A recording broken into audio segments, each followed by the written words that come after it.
అణచివేత వివక్ష నుండి రక్షించి సమాజంలో అన్యాయాలకు వ్యతిరేకంగా గళం విప్పడానికి స్వేచ్ఛగా బాధ్యతాయుతంగా జీవించేందుకు కల్పించిన మానవ హక్కులను ప్రతి ఒక్కరూ సద్వినియోగం చేసుకోవాలని Andhra Pradesh human rights council president Shyam Prasad, women's wing state president PN వసంత ప్రసాద్ పిలుపునిచ్చారు. Pithapuram సూర్యారాయ Vidyananda గ్రంథాలయంలో Andhra Pradesh human rights council ఆధ్వర్యంలో వికసిత్ భారత్ కార్యక్రమం నిర్వహించారు. ఈ కార్యక్రమానికి ముఖ్య అతిథులుగా Andhra Pradesh human rights council president Shyam Prasad, Andhra Pradesh human rights women wings president PN వసంత ప్రసాద్ హాజరయ్యారు. ముందుగా జ్యోతి ప్రజ్వలన కార్యక్రమాన్ని నిర్వహించారు. పలు సాంస్కృతిక కార్యక్రమాలు నిర్వహించారు. అనంతరం హ్యూమన్ రైట్స్ క్యాలెండర్ను ఆవిష్కరించారు. హ్యూమన్ రైట్స్ వికసిత్ భారత్ కార్యక్రమంపై పలువురు ప్రసంగించారు. అలాగే ఈ కార్యక్రమాన్ని ఉద్దేశించి శ్యామ్ ప్రసాద్, వసంత ప్రసాద్ ప్రసంగించారు. ఈ కార్యక్రమంలో ఎస్వి రమణ, పావనీదేవి, రాజారావు, రాజేంద్ర ప్రసాద్, కొండేపూడి శంకర్రావు, అల్లవరపు నాగేష్, ఈగల త్రిమూర్తులు, తోట నాగేంద్ర ప్రసాద్, పసుపులేటి సత్యబాబు, లోండా సత్యనారాయణ తదితరులు పాల్గొన్నారు. Maybe I am here for the support given by almost all the people of Pittapuram. ఏంటంటే God has given me the blessing that నేను చాలా అదృష్టవంతుడిని. ఎందుకంటే నేను ఎంత సఫర్ అయినా, ఎన్ని కష్టాలు అనుభవించినా మీ వెనకాల మేము ఉన్నాం మేడం గారు చెప్పేసి తల్లిదండ్రులు అందరూ కూడా నా వెనకాలే ఉన్నారు. అలా ఉండి నేను ఈ పరిస్థితిలో మీ ఎదురుకుండా నిలబడగలిగాను. ఆ రోజు నుంచి నేను నిశ్చయించుకున్నాను, నాలాగా ఏ ఆడవాళ్ళు కూడా సఫర్ అవ్వకూడదు.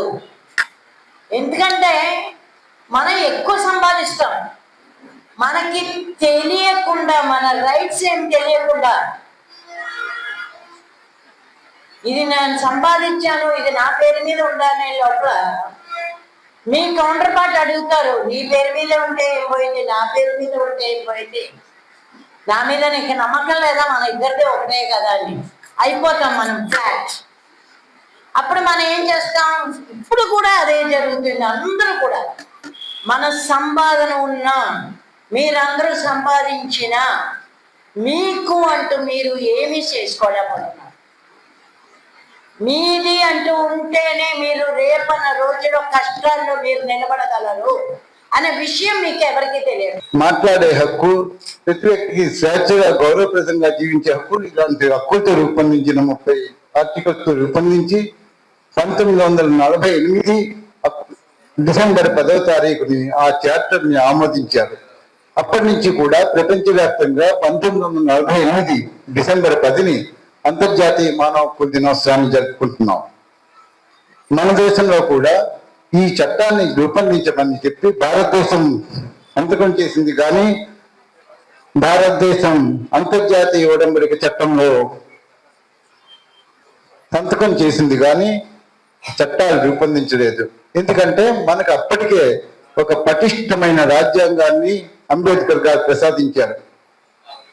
స్వతంత్రం రాకముందే దాన్ని రూపొందించి 1946లో డ్రాఫ్ట్ తయారు చేసి 47 స్వతంత్రం వచ్చిన తర్వాత 1950 ఆమోదించే ముందు రాజ్యాంగంలోని చాలా స్పష్టంగా ఆర్టికల్ 15, ఆర్టికల్ 19, ఆర్టికల్ 21, ఆర్టికల్ 25 ఇలాగా ప్రతిదీన్ని రాజ్యాంగంలో రూపొందించారు.